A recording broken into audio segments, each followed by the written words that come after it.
Começa agora Voz da Rede, o programa do Sindirede, o Sindicato dos Trabalhadores em Educação da Rede Pública Municipal de Belo Horizonte.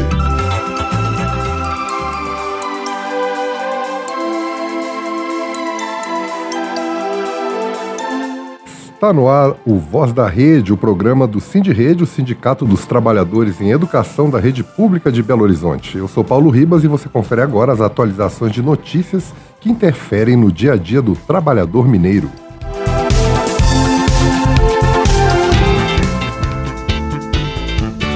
Giro de notícias. Uma série de encontros comunitários, publicações, encontros virtuais e manifestações públicas foram realizadas no último domingo em referência ao Dia da Terra Palestina. O Dia da Terra é uma das datas mais significativas do calendário político e cultural palestino. A data de 30 de março simboliza a resistência e a conexão profunda do povo palestino com seu território original. A data remete ao ano de 1976, há 50 anos, quando o governo de Israel anunciou um plano de expropriação de cerca de 2.000 hectares de terras na região da Galileia, terras que pertenciam a cidadãos árabes palestinos de vilas como Shaqnin, Arraba e Deir Hana. Em resposta, os palestinos deflagraram uma greve geral massiva e protestos coordenados. As manifestações foram reprimidas com violência pelas forças de segurança. 6 palestinos morreram. Ao longo das décadas, o processo de tomada de terras palestinas por Israel foi intensificado. O Dia da Terra Palestina costumava ser marcado pela colheita de oliveiras. Há árvores de mais de 5.000 anos e, para os palestinos, não são apenas fornecedoras de azeitona e azeite, mas fazem parte da transmissão de uma cultura milenar. Além dos ataques ao povo palestino, a atual ofensiva imperialista sionista, ilegal e ilegítima no Irã, já assassinou mais de 1.300 pessoas e deslocou quase 1 milhão no Líbano. Os protestos desse domingo em São Paulo foram organizados pela Frente Palestina São Paulo e cobraram o fim dos ataques imperialistas e sionistas no Irã, no Líbano e na Palestina. O Estado da Palestina já foi reconhecido por Reino Unido, Canadá, Austrália, França, Bélgica, Portugal e Mônaco. E há uma pesquisa no Instituto Gallup que aponta para um número maior de apoiadores da Palestina do que de Israel nos Estados Unidos. Mas no Brasil, a deputada Tabata Amaral, apoiada por parlamentares de direita e até por alguns deputados do PT, inclusive o mineiro Reginaldo Lopes, apresentou um projeto de lei que propõe estabelecer o conceito de antissemitismo com base nos critérios da Aliança Internacional para a Memória do Holocausto. O texto simplesmente sugere censurar quem fizer críticas ao sionismo e ao Estado de Israel. É um tremendo absurdo propor um projeto desses em meio a ataques do Estado de Israel contra Gaza, Líbano e Irã. Ao final, os deputados de esquerda retiraram o apoio ao projeto devido à pressão popular. E ontem, o Parlamento de Israel aprovou lei que permite a execução por pena de morte dos presos políticos palestinos que estão nas prisões do país. Além da permissão, também foi aprovado um prazo mais curto entre condenação e execução.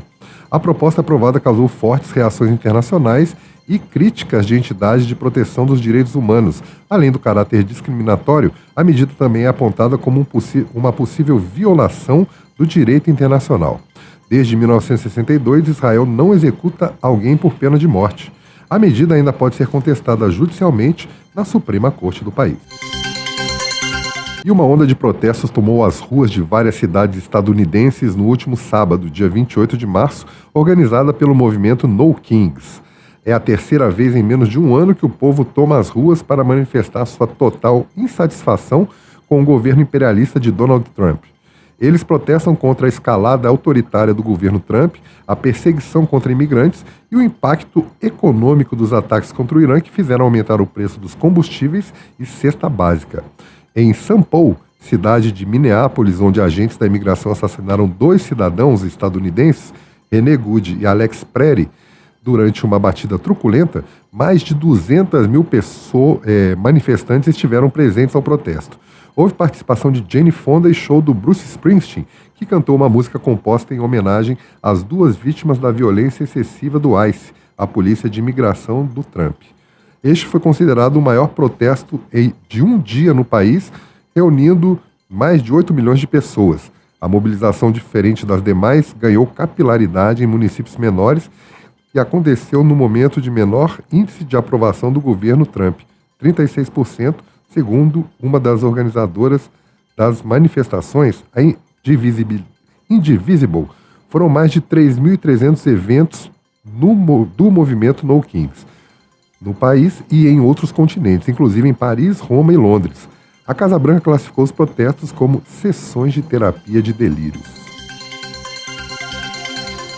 O projeto de lei 2564 de 2025, que ataca a fiscalização de crimes ambientais, de autoria do deputado Lúcio Moschini, sempre do PL, infelizmente teve regime de urgência aprovado no mês passado, o que lhe concedeu uma votação acelerada do texto, podendo entrar em votação sem passar pelas comissões às quais deveria tramitar.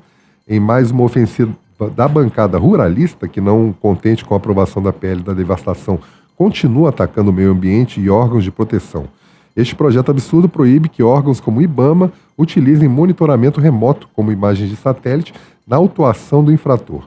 Eles querem a exigência de notificação prévia antes da adoção de medidas cautelares, ou seja, querem inutilizar a principal ferramenta que possibilitou várias operações contra desmatamento ilegal e acabou incomodando deputados da bancada rural. Também querem proibir a apreensão de equipamentos utilizados em crimes ambientais. Por exemplo, se o IBAMA e a PF encontrarem um garimpo ilegal, eles não poderiam destruir as máquinas e sim devolver aos infratores. Um completo absurdo. No mês passado, uma equipe do IBAMA foi emboscada por um grupo armado. Eles conseguiram fugir, mas o carro foi incendiado. A tensão está grande entre grileiros de terra, garimpeiros ilegais e desmatadores de áreas preservadas com os órgãos de controle do meio ambiente. A associação que representa os trabalhadores da área ambiental federal, a SEMA Nacional, denuncia que o projeto se baseia num erro jurídico ao tratar medidas cautelares e apreensões como sanção antecipada. São ações de caráter preventivo, que buscam interromper o dano ambiental. É inadmissível que o Congresso acelere essa proposta devido à complexidade do texto. E esperamos alguma reação também do governo Lula, pois, enquanto fiscais enfrentam situações de extrema tensão sem a estrutura necessária, o perigo de vida é iminente. Temos que frear esse projeto sob risco de um colapso ambiental, aumentando os eventos climáticos extremos, como seca, inundações e incidência maior de ciclones. O Senado aprovou na última quarta-feira, em votação simbólica, o PNE, o Plano Nacional de Educação para o período entre 2026 e 2036. A relatoria foi da senadora Tereza Leitão. A tramitação no Senado expôs a disputa política em cima do tema. Foram apresentadas 28 emendas, mas 23 foram rejeitadas pela relatora para evitar mudança de mérito e o retorno do texto à Câmara dos Deputados. As 5 acolhidas foram aceitas parcialmente apenas com ajustes redacionais. A Confederação Nacional de Trabalhadores em Educação criticou as propostas associadas ao homeschooling e ao voucher, que o Voz da Rede vem denunciando em outros programas, que é a prática de liberar o dinheiro destinado à educação pública para empresas privadas e OSCs, organizações sociais que funcionam como terceirizadoras de serviço. A Confederação entende que essas duas propostas abrem caminho para desvios de recursos públicos. A falta de menção à diversidade também causa preocupação aos educadores.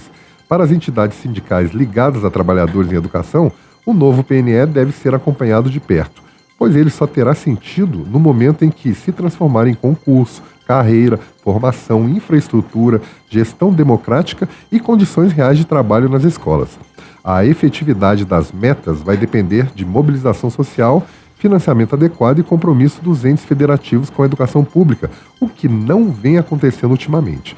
As alterações no PNE tratam de uma nova ofensiva de grandes grupos empresariais que veem na educação um negócio e não um direito da população, em especial a mais pobre. Na quarta-feira passada, dia 25 de março, a Escola Estadual Senor Abravanel, na cidade do Rio de Janeiro, foi palco de agressões policiais gratuitas contra representantes estudantis. Os estudantes estavam fazendo uma manifestação e abaixo-assinado contra um professor acusado de assédio sexual e moral. Mesmo com a autorização da Secretaria de Educação do Estado para entrar na escola, a direção chamou a PM. Dentro da escola, imagens que circulam na internet mostram o oficial do BOPE, Ricardo Teles de Noronha Júnior, desferindo tapas em Marisol Lopes, presidente da Associação Municipal dos Estudantes do Rio de Janeiro, a AMES Rio, e um soco em Theo Oliveira, diretor da AMES Rio. Segundo Marisol, que teve sua camisa rasgada pelo policial, não houve nenhum motivo para tamanha truculência, que continuou do lado de fora da escola com spray de pimenta e que a tentativa de diálogo foi nula. Por incrível que pareça, os dois estudantes, além de João Herbella, diretor do DCE UFRJ, que captou as imagens, foram detidos. A polícia militar instaurou o procedimento e afastou o agressor das ruas. A direção da escola afirmou que não pode afastar o professor sumariamente sem ouvir todos os envolvidos e que faria isso no decorrer da semana. A Secretaria de Educação alegou em nota que a direção da escola acionou a polícia para proteger os estudantes e repudiou totalmente o comportamento do agressor. Mais uma vez, quem deveria estar nos protegendo está agredindo nossos jovens por discordar de uma manifestação legítima. A direção da escola não pode demorar tanto para apurar um caso desses, que, segundo os representantes estudantis, trata-se de um caso antigo, que foi abafado, mas que agora veio à tona. O professor acusado de assédio também foi afastado das atividades pela Secretaria de Educação do Estado. E aconteceu o que se temia. O governo Zema Simões leiloou 95 escolas na Bolsa de Valores de São Paulo para um grupo de especulação financeira que está administrando amadoramente a rede de águas e esgotos do Rio de Janeiro, por exemplo, que após ser privatizada enfrenta alta nas tarifas e falta de estrutura nos bairros e favelas mais pobres. O grupo receberá mais de 22 bilhões para investir apenas pouco mais de 5 bilhões em infraestrutura. Ao contrário do que o governo afirma, além do problema de acessos a dados sensíveis de alunos e da escola, ainda mais agora que foi um banco quem venceu o leilão, existe também uma grande possibilidade de precarização dos trabalhadores, podendo inclusive serem importados de outros estados. A autonomia pedagógica das instituições também está ameaçada com o modelo aprovado. O argumento segue estudos no campo da pedagogia que apontam que a organização física da escola, os pátios, corredores e espaços de convivência também exercem função educativa, influenciando o aprendizado, a convivência, a disciplina e a liberdade dos alunos. Segundo o Sindiut, decisões sobre esses aspectos devem ser responsabilidade da escola, da comunidade escolar. Ainda corre em segredo de justiça no TCE, Tribunal de Contas do Estado, denúncia contra esse processo de leilão feita pelo sindicato, pois há uma preocupação com a possível demissão em massa de servidores que atualmente ocupam cargos nas áreas de manutenção e apoio das escolas estaduais, incluídas no certame. Os trabalhadores que compõem as escolas fazem parte do processo educacional, da questão pedagógica.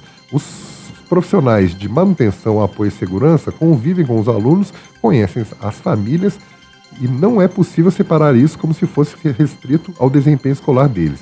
Esse projeto do Estado é muito distante da realidade vivida nas escolas. Ainda não há prazo definido para que a resposta seja dada pelo Tribunal de Contas de Minas Gerais. Ontem, os trabalhadores terceirizados em educação municipal fizeram uma paralisação em protesto para reivindicar a assinatura do Acordo Coletivo de Trabalho, ACT, e o pagamento do reajuste salarial. Enquanto os apoios ao educando vinculados à MGS realizavam uma Assembleia Geral na Praça da Estação, os trabalhadores das caixas escolares faziam um ato na porta da Secretaria de Educação Municipal. Essas mobilizações foram motivadas pelo silêncio da Secretaria Municipal de Educação em relação à assinatura do acordo coletivo. Enquanto em algumas escolas o reajuste dos caixas escolares já aconteceu, algumas ainda não. Já os apoios ao educando ainda não receberam nenhum ajuste e foram retirados do ACT da MGS. A assinatura do ACT é uma importante pauta, já que nele consta todas as cláusulas de direitos conquistados pelos trabalhadores, além de reafirmar os reajustes salariais de cada função, garantindo assim a segurança dos trabalhadores e das direções da escola. Ou seja, o prefeito Álvaro Damião continua sua saga de péssimo gestor. O Voz da Rede esteve nas manifestações e ouviu primeiramente os relatos de Bárbara, Luiz e Renata. A primeira, diretora do Sindirrede, e os dois últimos são monitores. Estamos aqui na porta da Secretaria Municipal de Educação, um ato dos trabalhadores do Caixa Escolar, em busca de uma conversa para que finalmente a Secretaria libere a assinatura do acordo coletivo dos trabalhadores. Vale ressaltar que a Guarda Municipal recebeu a gente não deixaram a gente entrar, está ali, tem uma tropa de choque ali dentro, não deixando a gente entrar, e lá em cima a secretária, a Arminda, a Natália, não quiseram descer para conversar com os trabalhadores e se recusaram a descer para conversar com os trabalhadores que aqui estão. E nós queremos apenas a negociação. Agora vamos escutar o que disse Maria do Carmo e Deise, diretora do Sindirrede, que estavam na Assembleia dos Terceirizados dos Apoios Educando, e em seguida o Fernando, que também é diretor do Sindirrede, estava na Assembleia Conjunta. Acabou de acontecer a Assembleia dos Trabalhadores Apoio Educando da MGS na Praça da Estação. O que os trabalhadores reivindicam? A assinatura do ACT e o reajuste dos salários e ticket ainda na MGS. Dito isso, nessa Assembleia foi aprovada para dia 8, quarta-feira, uma plenária de representantes para podermos pontuar e analisarmos qual a melhor estratégia para continuar na nossa luta. Seguimos em frente e vamos embora. Bom, depois da Assembleia de hoje que nós fizemos com os trabalhadores Apoios ao Educando na Praça da Estação, nós deslocamos da Praça da Estação até a porta da SMED, onde os trabalhadores da Caixa Escolar, da Escola Integrada, já estavam em um ato aqui e os trabalhadores Apoios ao Educando vieram para se somar nessa luta frente a todos os desmandos, frente a todas as situações complicadas e difíceis e que se encontram, né? A falta de assinatura do acordo coletivo entre os trabalhadores Apoio Educando e os trabalhadores da Caixa Escolar se encontra nesse sentido, então por isso que foi necessário essa união na luta. E a Câmara Municipal de Belo Horizonte fez sua primeira reunião extraordinária do ano para apreciar projetos de interesse do prefeito Álvaro Damião, a dita revitalização dos hipercentros, que na verdade concede isenções fiscais para construções de grandes edifícios, chamada de PL da verticalização, o que vai tornar o centro ainda mais quente, sem vento e insuportável em determinados períodos do ano. Além do centro, esse absurdo vai atingir os bairros do Carlos Prates, Bonfim, Lagoinha, Floresta, Santa Efigênia, Boa Viagem, Barro Preto e Colégio Batista. Infelizmente, o texto foi aprovado em primeiro turno. 33 vereadores votaram a favor e 5 contra. Agora, a proposta retorna às comissões, antes de nova análise em plenário. Esse projeto, que permite a construção de prédios de até 50 andares e dá isenção de IPTU e TBI, também permite que construtoras paguem para poder construir acima da altura permitida. O maior problema em relação a esse projeto já foi, inclusive, assunto do Por Dentro da Questão, com a entrevista de Alessandro Borsali, no Voz da Rede, número 15, falando sobre a especulação imobiliária que assola BH desde a sua construção e que acabou expulsando os moradores do centro da cidade para Pedreira Prado Lopes e outros bairros periféricos da época, o que pode acontecer novamente com a PL da verticalização. A entrevista com o pesquisador Alessandro Borsali está disponível nas plataformas de streaming de áudio e no YouTube. Agora, vamos fazer contato com Vanessa, Thalita e Carol para falar sobre a PL da verticalização, ou como está sendo chamada, de PL da especulação imobiliária. Boa tarde, Vanessa. Bom, eu acho que é uma série de notícias que vale a pena ser comentado.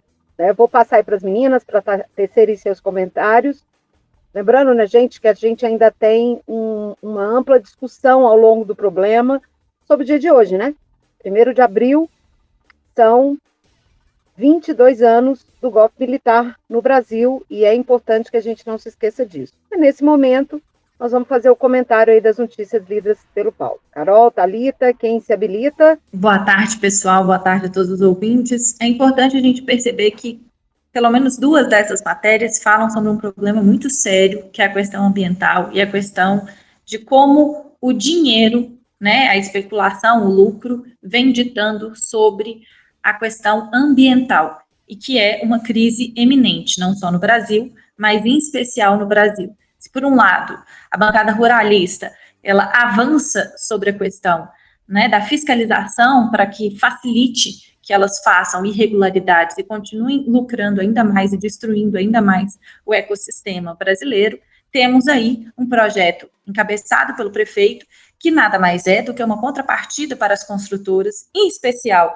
para o Menin, dono da MRV e de outras empresas, que foi o principal doador de campanha, tanto da campanha do Fuad, quanto da campanha do Bruno Engler, e que é um dos principais das construtoras, MRV que vai ganhar com essa questão. É importante a gente lembrar que a gente viu um movimento muito parecido do governo de São Paulo, do Tarcísio de Freitas, de revitalizar o centro da cidade de São Paulo para construir prédios da administração estadual e também novos conjuntos que viraram elefantes brancos. Foi retirada uma população da favela do Moinho, ela foi desapropriada e hoje temos prédios que ninguém quer morar. Os pobres, por falta de condições financeiras, que não conseguem chegar, mesmo com os programas de incentivo, não conseguem comprar aqueles apartamentos, e aqueles que teriam condições não têm interesse de morar no centro de São Paulo. Corremos um sério risco de Belo Horizonte passar por uma situação muito parecida, fazer um projeto que beneficia somente as construtoras, mas depois não tem o que se fazer com ele. Thalita?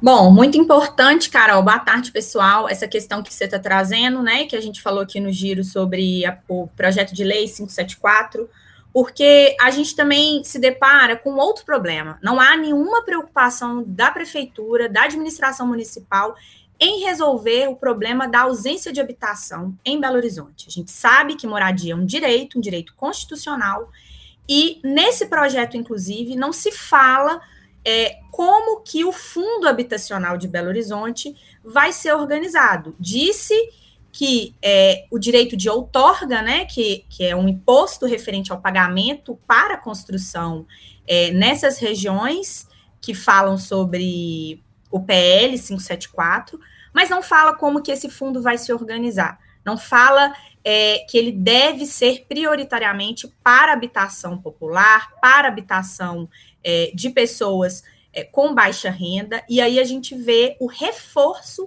de uma política da prefeitura de não oferecer políticas públicas para habitação em Belo Horizonte. A gente já tem uma péssima política habitacional, a prefeitura ela já diverge de orientações federais, né, que buscam construir moradias populares, mesmo a gente sabendo que é insuficiente a legislação, o que se tem sobre habitação nacionalmente. No caso da prefeitura, isso ainda é pior. A gente ainda tem um fundo habitacional que é quase inacessível, que é muito pouco para a demanda de habitação que tem na cidade. E a gente sabe que a gente tem muita gente sem casa e muita casa sem gente. Então, quando a prefeitura diz de construir mais prédios que favorecem a especulação imobiliária, além de expulsar as pessoas dessas regiões do centro, isso faz com que as periferias acabem se tornando mais caras também, porque as pessoas tendem a ir para as periferias,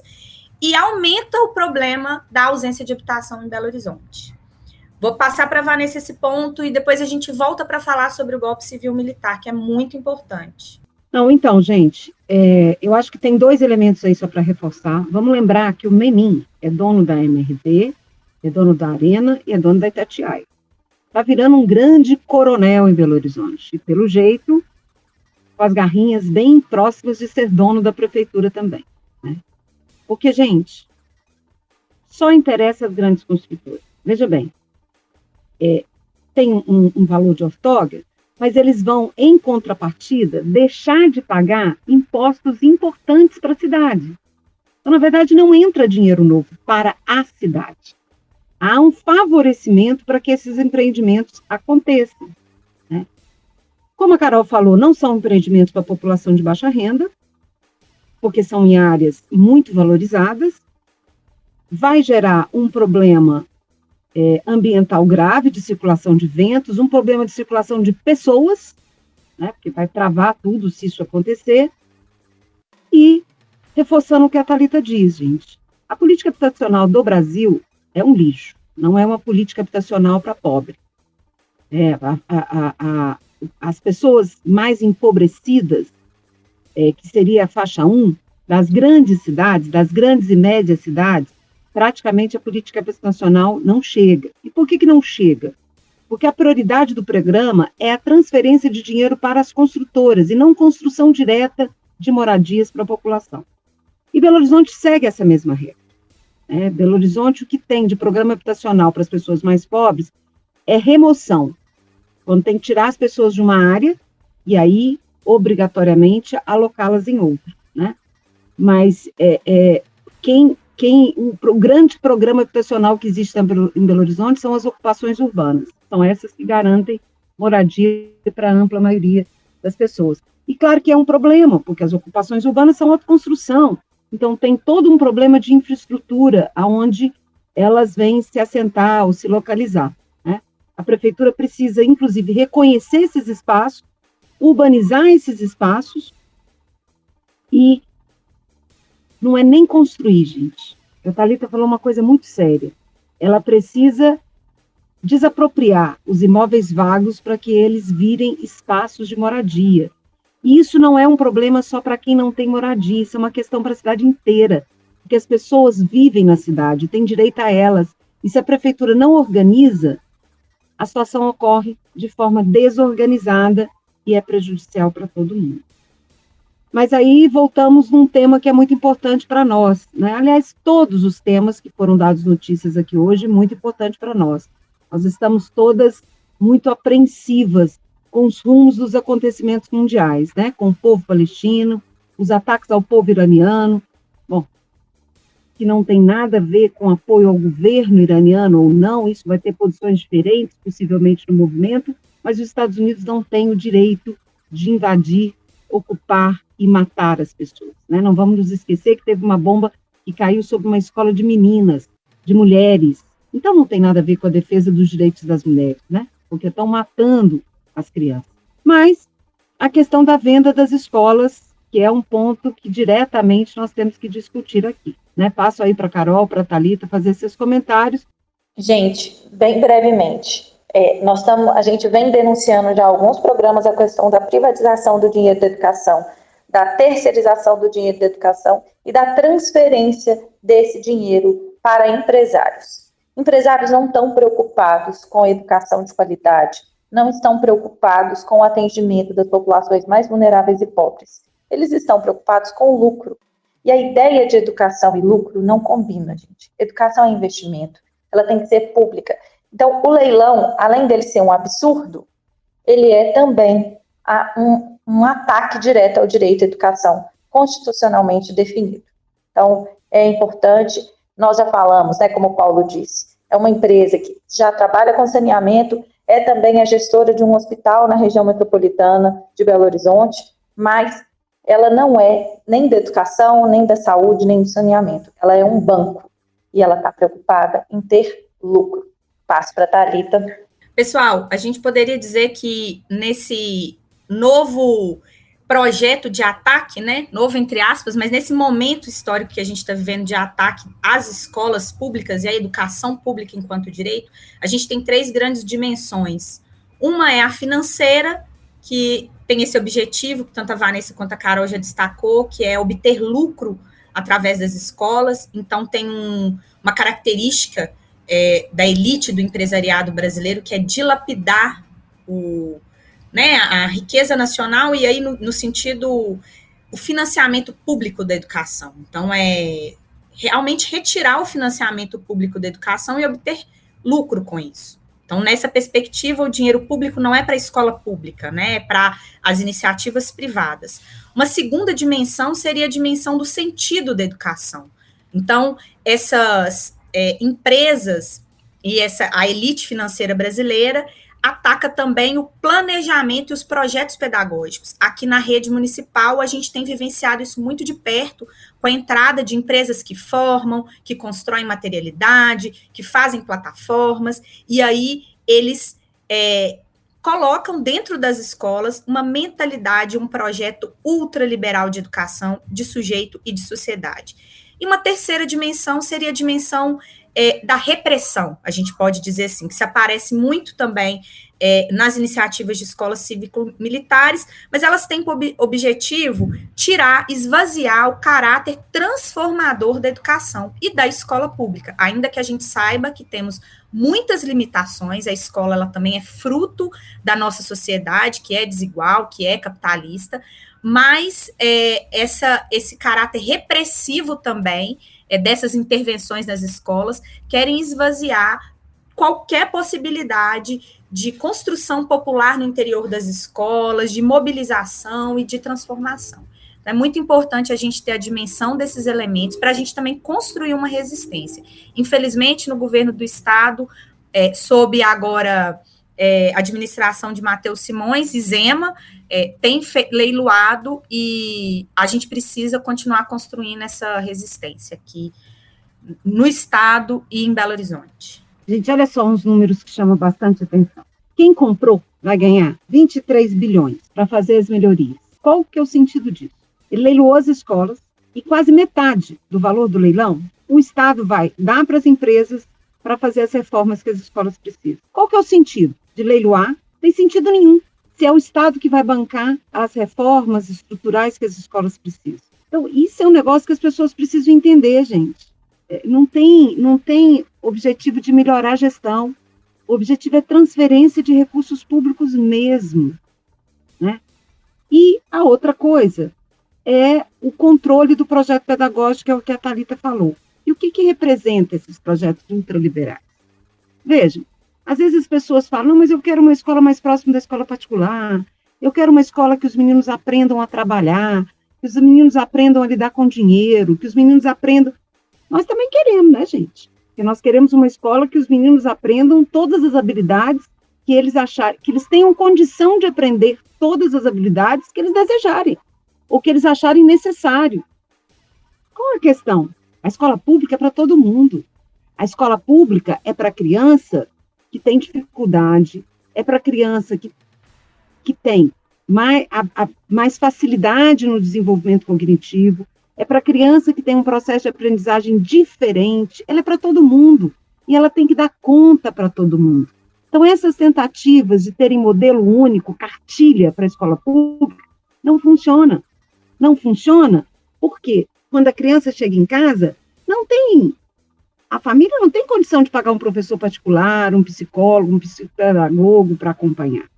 A escola pública, ela tem que ser para todo mundo, e ela é rica por causa disso. Porque ela trabalha diversidade de conhecimento, diversidade de pensamento. E, gente, acredita na gente.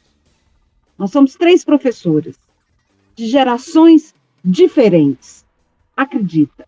O que mais faz ampliar a capacidade de raciocínio, de pensar, de interagir, de se virar na vida, no trabalho, inclusive, é a capacidade de conviver com a diferença, com a diversidade, com as diversas formas de aprendizagem que existe. O manual serve para nada, né? E a gente denuncia o Zema, mas não deixa de denunciar a prefeitura, como a Thalita falou. O que a prefeitura de Belo Horizonte está fazendo hoje é um absurdo. Absurdo completo. Vocês sabem, gente, que tem cantineira que está indo trabalhar sem vale-transporte. Está pagando para trabalhar.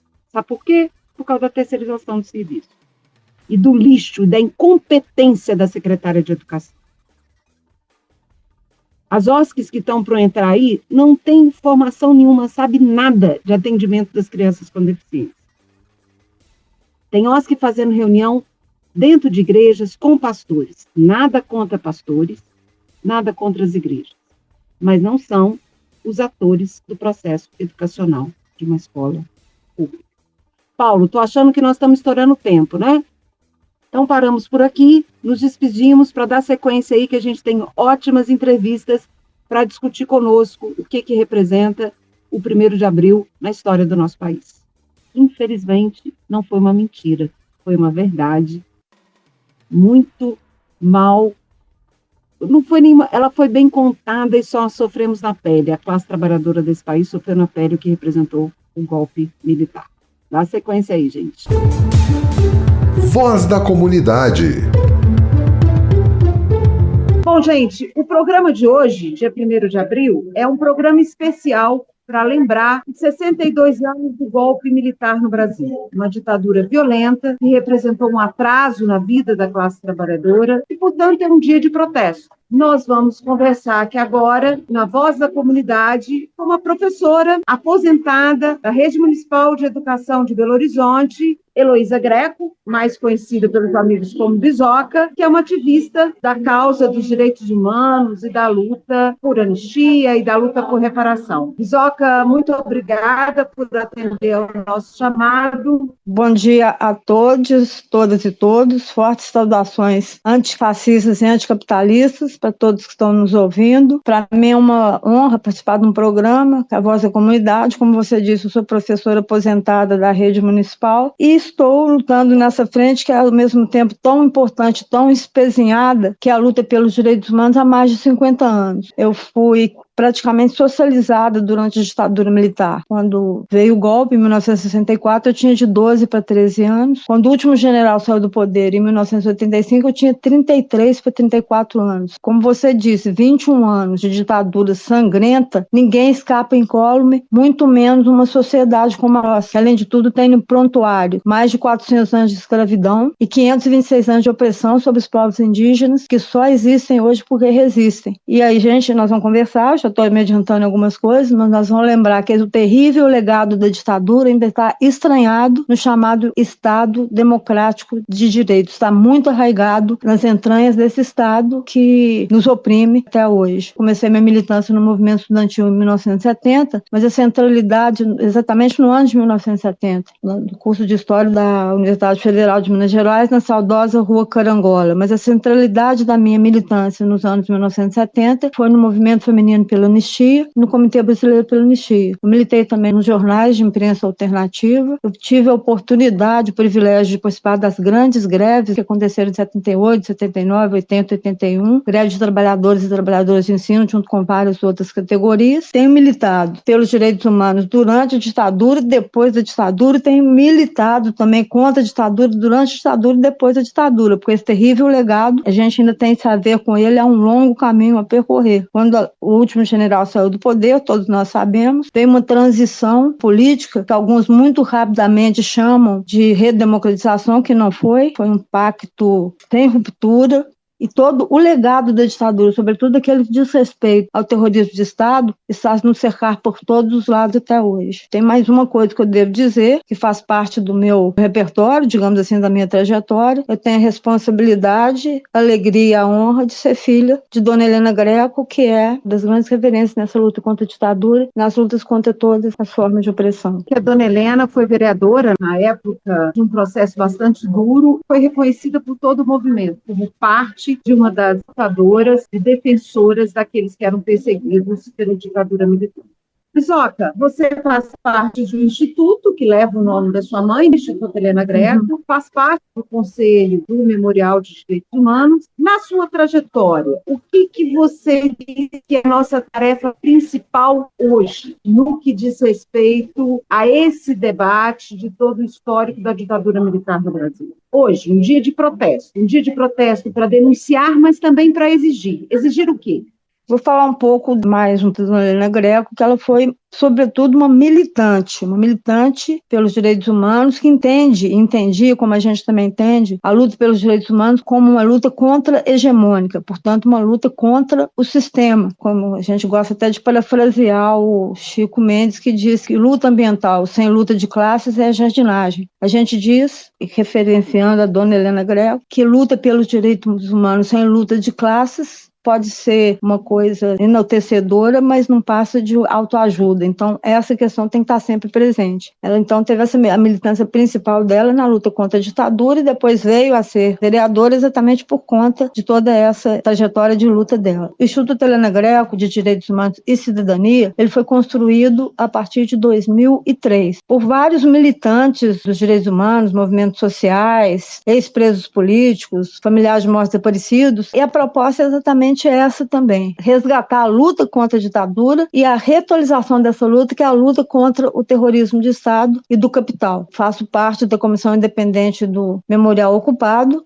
exatamente enquanto militante do Instituto Helena Greco de Direitos Humanos e Cidadania. Você está falando hoje o que é importante a gente exigir. é mais do que reivindicar. Qual que é a nossa exigência? São as mesmas que a gente colocou durante a ditadura. Todos aqueles princípios programáticos do movimento feminino pela anistia, do Comitê Brasileiro pela anistia, dos presos políticos, dos familiares, eles continuam valendo. Por exemplo, o aparato repressivo não foi desmontado. Então é importante que ele seja desmontado, ele tem se mostrado de dificílimo desmonte. Ao contrário, ele tem sido incrementado. Não é à toa, por exemplo, que o Brasil tem a polícia militar mais letal do planeta, não é uma das mais letais, não, a mais letal do planeta. O Brasil é o país também do encarceramento em massa, que tem a terceira população carcerária feminina e masculina do mundo. Pratica guerra generalizada contra os pobres. A gente vê que a periodicidade das chacinas perpetradas pela PM, pelo Estado brasileiro, portanto, é assustadora. Basta lembrar, vou lembrar só de uma, porque se eu fosse fazer uma lista, é um inventário que eu ia levar meia hora para fazer aqui. Mas vamos lembrar de 28 de outubro do ano passado, aquela chacina horrorosa que aconteceu no Complexo da Penha do Alemão e que foi celebrada pelo fascista,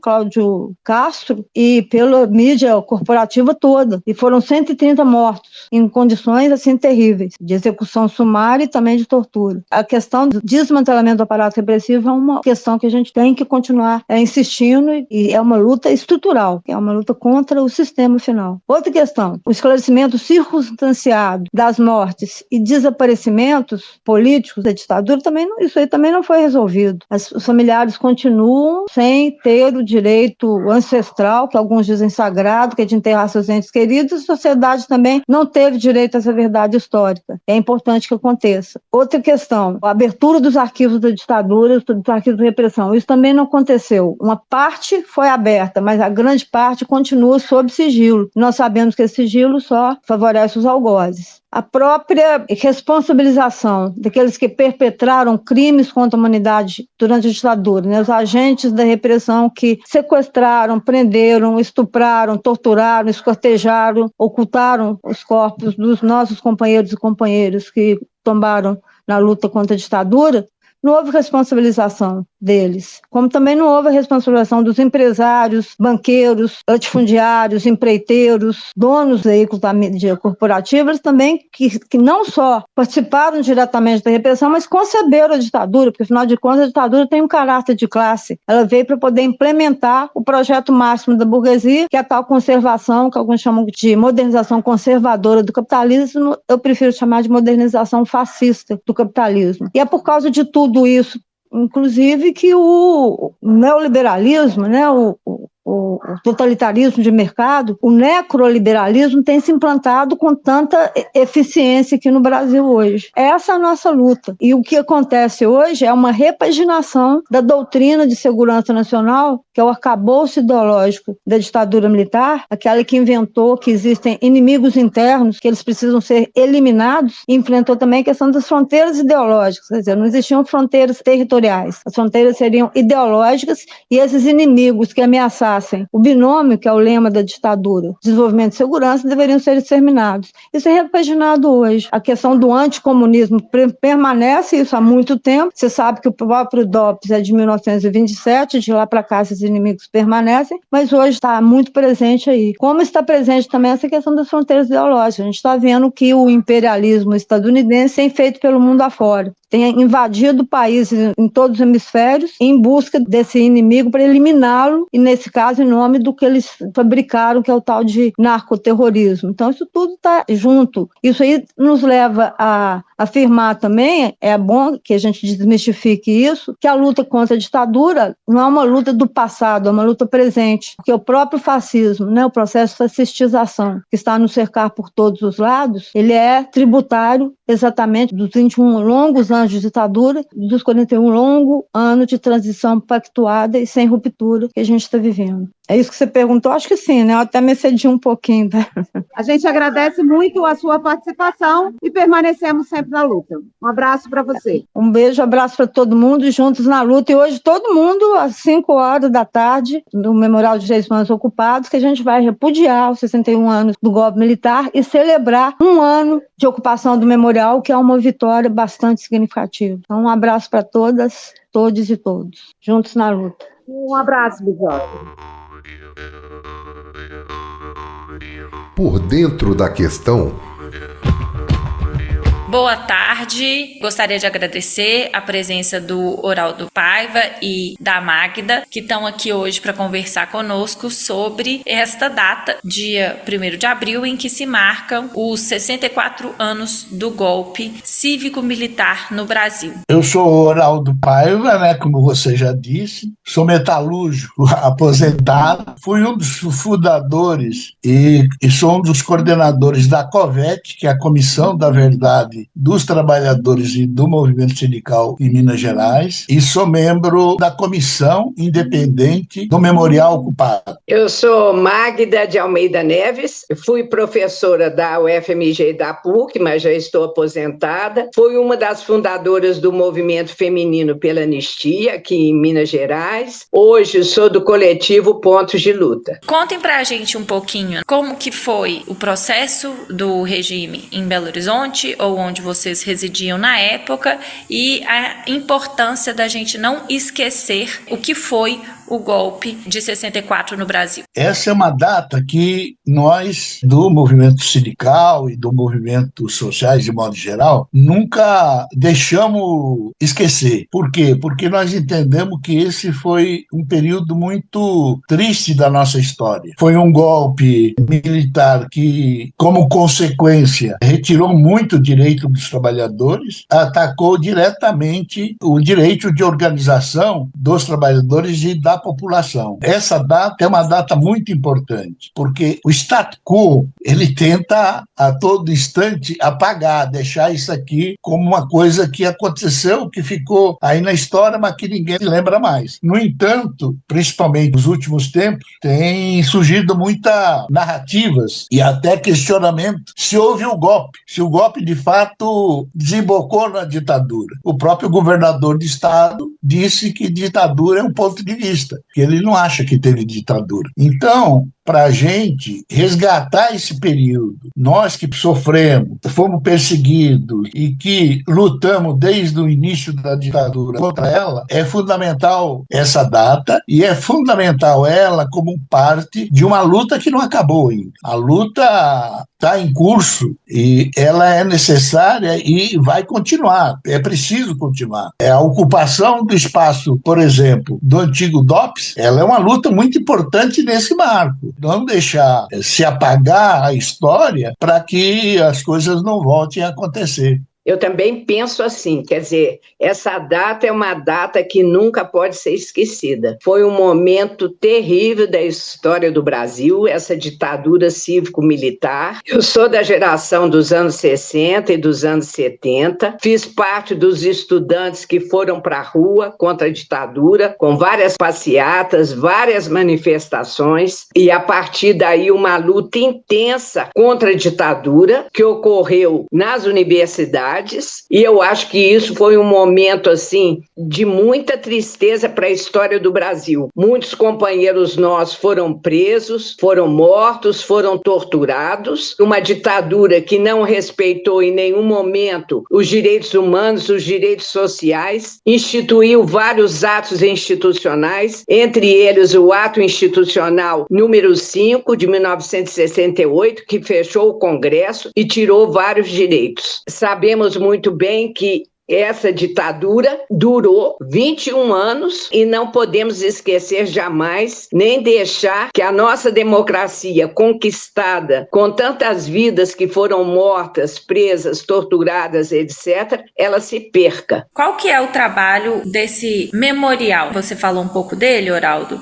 Foi a ocupação do prédio do antigo DOPS e qual que é o impasse hoje com o governo do estado de Minas Gerais? É um exemplo concreto da luta em defesa da memória, da verdade e da justiça. Porque aquele prédio ali abrigou, desde o seu início, órgãos de repressão do Estado. E durante a ditadura, foi um dos principais centros de tortura, principal do Estado e um dos principais centros de tortura do país. A classe dominante, e principalmente a extrema-direita, ela não quer que isso seja lembrado, entende? Então, aquela ocupação, ela é um passo muito importante na luta por uma justiça de transição, que no nosso país Não houve. Tanto é que os torturadores, os ditadores, ninguém foi condenado. Inclusive tem homenageado por nome de rua, nome de prédio. Então, é preciso inverter isso. E à medida que a sociedade vai avançando, essas coisas ficam impossíveis de se contrapor. Então, o melhor é apagar. E principalmente nesse momento, onde a extrema-direita vem construindo toda uma narrativa de que a ditadura, ou durante a ditadura e o golpe militar, foi bom para a população. E que as pessoas viviam, não só os trabalhadores, e viviam bem. Isso não é verdade, porque quem sofreu, além dos estudantes que foram massacrados, foram os trabalhadores, que lutaram desde o início, e em colaboração com as empresas. Por isso que mudou, nos últimos tempos, a caracterização da ditadura. Não é mais uma ditadura militar, é uma ditadura cívico-militar, porque nós estamos descobrindo agora, inclusive, a colaboração das principais empresas do Estado, colaboraram, financiaram a ditadura. Então, aquele espaço, preservar aquele espaço como um sítio de memória, um sítio histórico, ele é determinante para que a gente avance no sentido de não deixar que se esqueça daqueles fatos, de não deixar que a narrativa da extrema-direita prevaleça. Então é determinante, não só isso, mas fazer o que nós estamos fazendo desde a ocupação. Ou seja, envolvendo a população, envolvendo os estudantes,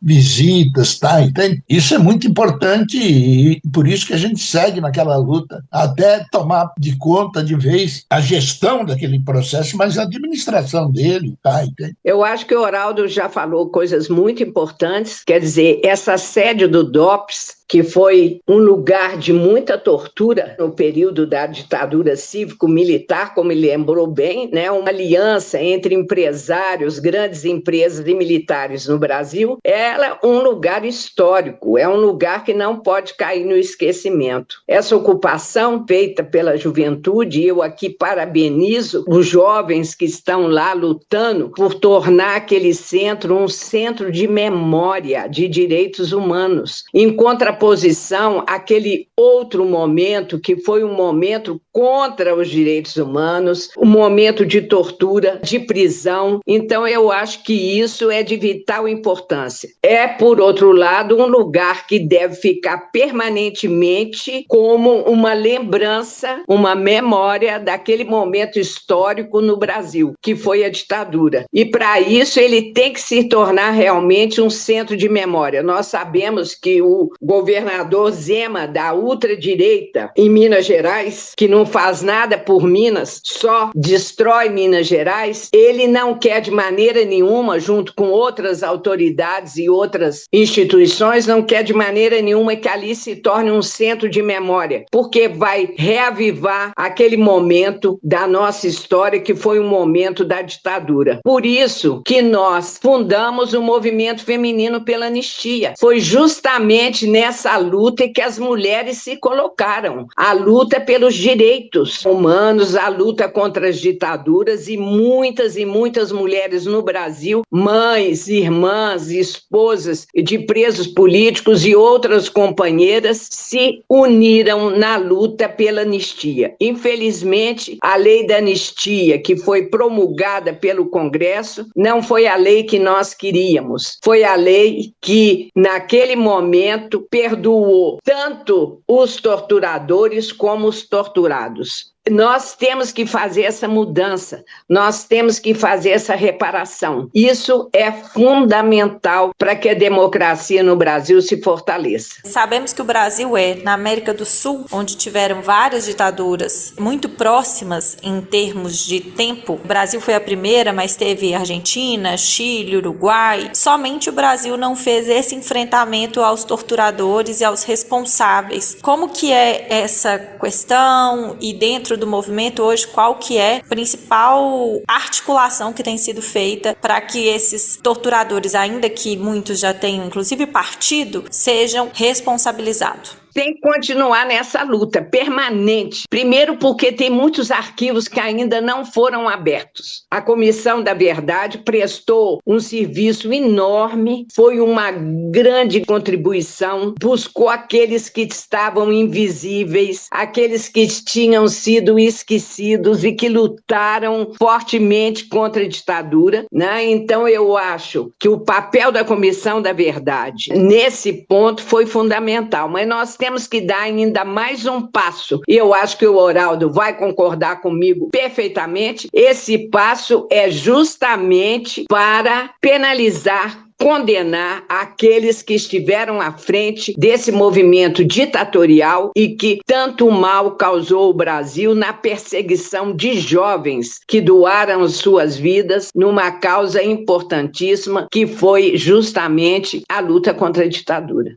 Perfeitamente, é isso o que a Magda disse. Mas eu acho que é importante ver o seguinte: no geral, é isso que ela falou. De fato, os movimentos sociais, em especial o movimento sindical, ele tem uma dívida com a sociedade brasileira, com a história. Porque ao mesmo tempo que ele puxou, ele foi mais atingido pela ditadura, foi mais atacado e puxou a luta pela derrubada da ditadura, ele não foi capaz de seguir avançando do ponto de vista de conquistando as liberdades democráticas. Hoje nós vivemos uma democracia, entre aspas, mas se for ver na prática, para os trabalhadores e para os pobres, essa democracia não existe. Você quer ver? Dentro das fábricas não tem democracia. Na periferia não tem democracia. A repressão na periferia é a mesma repressão que a gente sofria lá na década de 60, 70. Só que hoje é mais dirigido para os pobres e pretos. Então, veja só, teve a greve agora da saúde, pelo governo não cumprir o acordo que eles fizeram anteriormente, e que a Justiça do Trabalho mandou todo mundo voltar a trabalhar. Percebe como que está cheio de entulhos da ditadura, método da ditadura dentro das instituições? Justamente porque não conseguimos construir a justiça de transição. A luta por liberdades democráticas é uma luta permanente, principalmente nós, eu, Magda e outros companheiros que queremos mudar a sociedade. Queremos uma sociedade igualitária, uma sociedade justa. Então, a luta pela liberdade democrática ela é permanente, ela vai ter que ser construída. E eu acho que isso que nós estamos fazendo. Quando nós criamos a COVET, nós pensamos justamente nessa questão, de começar a saldar um pouco dessa dívida que nós sentimos que temos com a sociedade, de avançar do ponto de vista de responsabilizar as empresas que colaboraram com a ditadura. As duras penas, nós estamos conseguindo já inquérito em 4 empresas aqui no estado. É o estado que mais tem empresas sendo investigada em Minas Gerais. Então nós estamos construindo, por quê? Porque essas empresas precisam ser responsabilizadas. Aqui em Minas, por exemplo, já há algum tempo vem se criando um movimento para mudar o nome de ruas que tem nome de torturadores. Haja visto, o símbolo disso foi o viaduto Castelo Branco, que hoje é a dona Helena Greco. Essa luta que nós temos que compreender. O memorial entra também nessa luta, percebe? Então que a gente vai construindo, vai avançando. Para mim, com todas as críticas que se teve, conseguir os atestados de óbito, o Estado reconhecendo que aquelas pessoas morreram pela violência do Estado, isso do ponto de vista da conquista, da luta contra o apagamento, porque essas pessoas eram invisibilizadas. Ninguém sabia, não sabia se morria, sabia, né? A família sabia que morria porque não vê mais as pessoas. Mas do ponto de vista social, então conquistar isso para mim foi um passo importante, percebe? Então, por que eu estou falando isso? Porque cada ato que a gente vai construindo, a gente tem que construir nesse sentido, que vai avançando para que a gente possa, de fato, resgatar a verdade, a justiça e a memória. A memória para que ninguém não se esqueça disso, para que nunca mais isso se repita, né? E isso está na mão, primeiramente, do movimento social, principalmente no movimento sindical, da sociedade, de nós, das pessoas, inclusive, que passaram por isso, sofreram, como a Magda e outros. Então, é essa luta que está em curso. O nosso tempo está se encerrando e eu gostaria de pedir que vocês fizessem aí as suas considerações finais com relação a essa temática e a essa data tão importante para que o povo brasileiro não se esqueça do que significa um golpe, um regime cívico-militar para a população e que a gente lembre que os empresários, muitas vezes fica essa ideia de que não havia corrupção no governo da ditadura, que não havia corrupção entre os empresários na época da ditadura, e sabemos hoje, por tudo aquilo que a Comissão da Verdade traz à tona, era muita corrupção, mas não tinha os meios e os mecanismos para fazer a denúncia dessas questões. Isso que você está dizendo, as empreiteiras, que no processo da Lava Jato apareceu um monte de corrupção, as empreiteiras começou lá atrás, na ditadura. A corrupção das empreiteiras começou lá. Ponte Rio-Niterói, Transamazônica. Por exemplo, a Ponte Rio-Niterói, ela consumiu todo o recurso da época do INAMPS, que era o INSS, da Previdência. Eu acho, primeiro, eu quero agradecer a oportunidade aí de vocês darem esse espaço para a gente falar. A gente sabe que é um programa de rádio e que não tem muito tempo, mas, aos poucos, programa tipo esse, com discussões tipo essas, você vai incitando também a população a questionar. Então, primeiro, o sindicato está de parabéns por abrir esse espaço. Eu fico muito feliz de ser convidado, muito honrado. Eu tenho uma relação com o Sindirede histórica. Eu só tenho que agradecer o fato da gente estar aqui conversando com vocês e sabendo que isso vai ser reproduzido para toda a sociedade. Também queria agradecer a oportunidade de poder estar aqui conversando com vocês. Eu acho que a gente tem que estar sempre lembrando deste momento histórico do Brasil para não esquecer jamais o que foi a ditadura cívico-militar no Brasil e continuar a nossa luta sempre por uma democracia mais consolidada. Muito obrigada pela oportunidade. Intervalo cultural.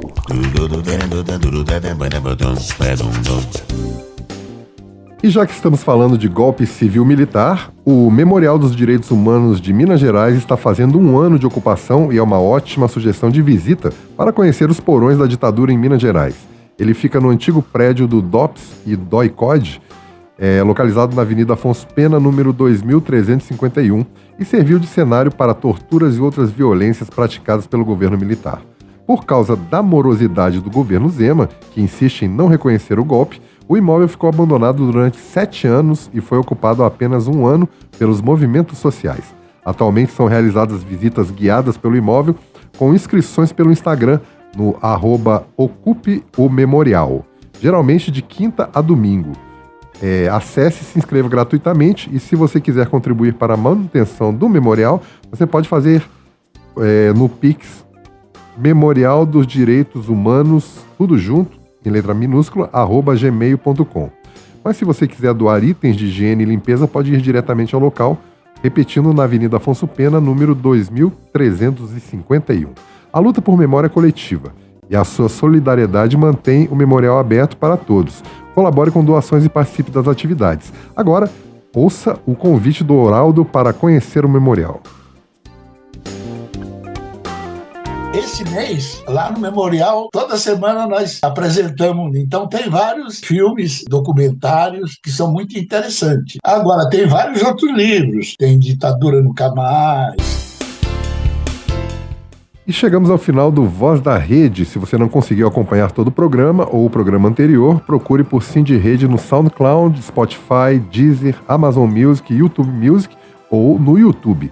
Quem quiser fazer contato com a gente para sugestões ou críticas, mande mensagem para o nosso Instagram, @Voz da Rede Sindirede, ou no WhatsApp 319-8621-9412, repetindo 319-8621-9412.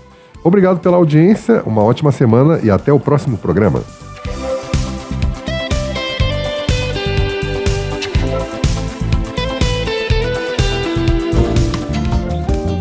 Termina aqui Voz da Rede, o programa do Sindirede, o Sindicato dos Trabalhadores em Educação da Rede Pública Municipal de Belo Horizonte.